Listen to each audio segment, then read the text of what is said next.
कैसा भगवान का ऐसा सुंदर रूप, मेरा मन लुभायमान हो गया।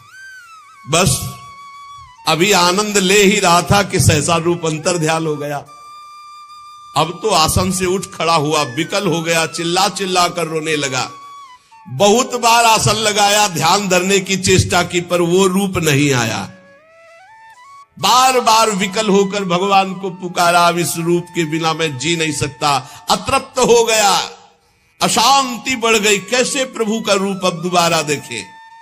वन में भटकने लगा तो आकाशवाणी हुई, खेद है, इस जन्म में अब तुम दोबारा दर्शन नहीं कर। अध कचरे योगी को मेरा दर्शन असंभव। ये मैंने तुम्हारा चित्त लुभायमान करने के लिए अपनी तरफ से दर्शन दिया है। ऐ निष्पाप बालक, तुम बस इसी रूप का ध्यान करते हुए निरंतर मेरा नाम जप कर और शरीर की आयु पूरी होने का इंतजार कर।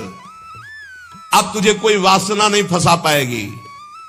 अल्पकाल में संत सेवा से तुम्हारी चित्तवृत्ति परम पवित्र हो गई, इसीलिए संत सेवा से प्रभावित होकर मैंने तुम्हें दर्शन दिया, ये तुम्हें लुभायमान करने के लिए। अब तुम्हारा यह शरीर जब छूटेगा तो तुम मेरे दिव्य पार्षद देवर्षि नारद के रूप में जन्मोगे, प्रकट होगे। ये भगवान ने कहा। तुम्हारा दृढ़ निश्चय कभी नहीं टूटेगा। सृष्टि का प्रलय हो जाने पर भी तुम्हें एक एक बात की स्मृति रहेगी। मैं हर समय तुम्हें देख रहा हूं, तुम निश्चिंत रहना, बस मेरे ध्यान में, मेरे भजन में शरीर छोड़ो और आओ, मैं दिव्य पार्षद रूप तुम्हें प्रदान करूंगा।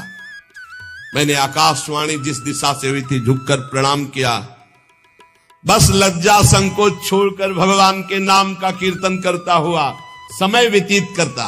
कब शरीर छूट, स्पृहा, मद, मत्सर, ये सब नष्ट हो चुके थे। अब तो काल की प्रतीक्षा करता हुआ केवल विचरण करता। भगवान की कृपा से मेरा हृदय कृष्ण प्रेम से भर गया। जैसे बिजली कौंधती है, ऐसे अचानक मृत्यु आई और मेरे शरीर को नष्ट कर दिया।